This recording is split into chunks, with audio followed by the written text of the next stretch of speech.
As a result of a bill signed by Governor Andrew Cuomo, all New York colleges will be required to adopt a yes means yes sexual assault policy. Yes means yes being a more colloquial way of referring to affirmative consent. And what exactly is affirmative consent? The State University of New York defines it as a clear, unambiguous, knowing, informed and voluntary agreement between all participants to engage in sexual activity. Consent is active, not passive. Silent or lack of resistance cannot be interpreted as consent. Seeking and having consent accepted is the responsibility of the persons initiating each specific sexual act, regardless of whether the person initiating the act is under the influence of drugs and/or alcohol. Already I can think of problems with this. Yeah, I was sober and she was wasted, but she came on to me, so it's her responsibility. Do you think anyone's going to buy that? And yet, as far as I can understand, according to this definition, that sort of scenario should be totally cool and people should go, oh, alright, she came on to you. You consented, right? She didn't rape you, did she? Because remember, it is always the initiator's responsibility to get consent, even if they are drunk or under the influence of drugs. I can tell you right now that that will never,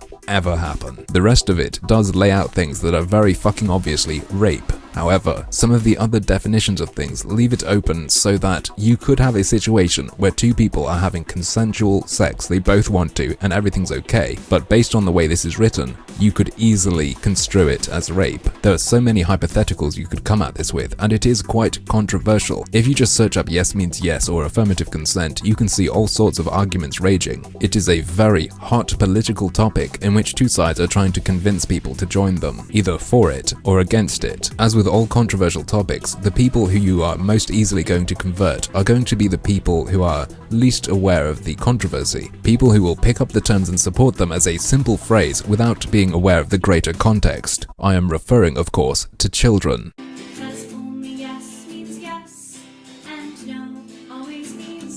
Simply at face value, who could possibly disagree with these statements? Without any further context, like the way a child would be listening to this children's song, it just seems like an obvious statement. It seems tautological. Yes means yes and no means no. So, what is the context? Children start asking questions and learning about how to interact with other people. Ms. Casey aims to make it so that children and adults treat each other better. These songs offer a set of tools that any parent can use to open a dialogue so that their children or anyone else can openly communicate about who they are and how they feel, and that those things are valid.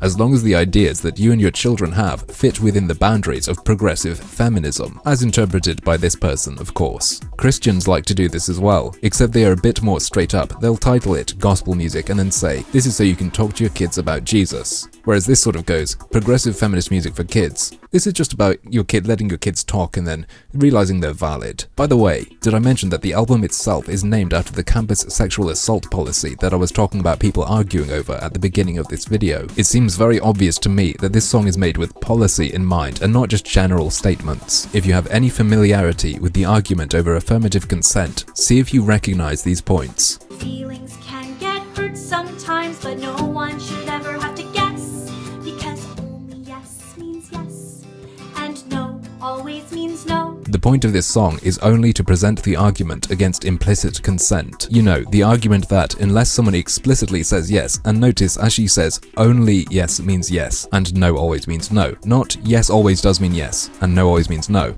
Only saying yes means it's okay. So I've had a revelation, and I think I might just have an emotional breakdown. One of my girlfriends in particular from when I was in my teens, she just raped me dozens of times. I wish she had grown up with this song to understand that consent means you must say yes, explicitly say yes, not just go along with something and get into it. I cannot imagine how much more exciting it would have been if she had said, wait, stop, let's have some coffee, let's just think about this. You need to decide, and I need to breathalyze you, as it is my responsibility to make sure you haven't been drinking, as I am the initiator here. In seriousness, kids aren't going to have any idea about any of that shit, and that's why they do it. So you're going to see all these kids saying, yeah, yes means yes is really good and important, but their parents are going to know exactly what is up. It's like I keep saying, saying, a song like this isn't going to seep into a kid's brain. The point is, as the lady herself said, to make a tool. Like I've mentioned a couple of times, the Department of Justice funding that game to reduce male violence isn't about the game having a special effect. It's because kids like games. This is because little kids like songs, and in both instances it's going to be parents enforcing engagement. And the creative bit is just to make it a bit more appealing to the kid. I am not at all saying that parents shouldn't talk to their children about their views, controversial views, talk to the children about anything controversial that the child might feel. It is this methodology that I am very uncomfortable with.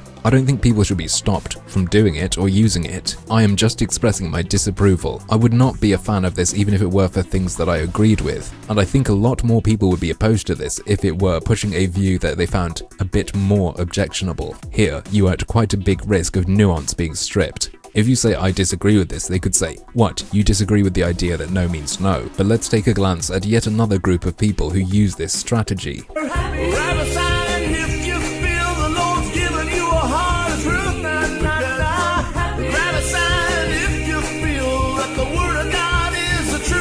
Now, I wouldn't suggest that either of them should be stopped, but I don't draw much of a line between them. And to make sure I'm completely clear, I have zero problem with what they've created. Although I disagree with the message, I treat all of what I've talked about as creative work that should be protected as such. However, creative work can be utilized as something other than creative work or expression. In the case of this Westboro Baptist Church video, the children involved in this and the children involved in their picketing, they are being indoctrinated, in my eyes. What really sensitized me to this kind of thing was, I believe, a Louis Theroux documentary where he asked one of these kids carrying these signs, what does it mean? They didn't know. If parents take these progressive feminist songs and apply them to their children like that, use them as the tool they are designed to be, I don't really see much difference. Yes, the views are different and the Westboro Baptist Church is certainly more extreme, but in terms of methodology, that doesn't matter much. I just think that you shouldn't be pulling that shit on kids.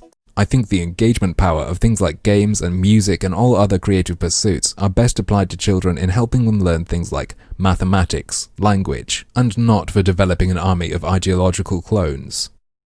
But, as usual, that's just another one of my harmful opinions.